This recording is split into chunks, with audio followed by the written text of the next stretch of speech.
I've got friends in low places. I've got friends in low places. So what I'm doing to get into the subharmonic, it's a matter of throat tension, and the most helpful video I watched was a guy, I think his name was David, but he was relaxing his throat and showing how there's a difference between the croak, the and the sub, and so you're singing low. I've got friends in low. So try low, low,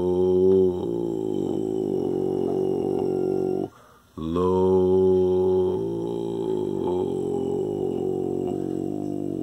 So there's a balance where you have the tension just right, and it's right in between fry and going back up into the regular note.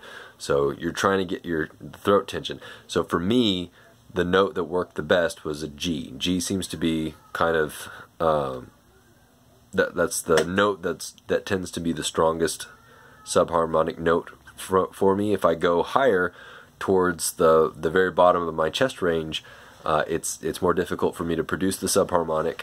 And if I go, I mean, I've gone down to like an E flat 1, I think, and it starts to sound just like a croak when you get really low, at least for me, and I know other people do it much better, but that's all I can tell you as far as how to do it. It's a matter of playing around until you find that tension, and if you've got a lower voice, so my lowest chest note tends to be like a B flat 1. Resonant note is probably a C2 or a D2 or C sharp 2.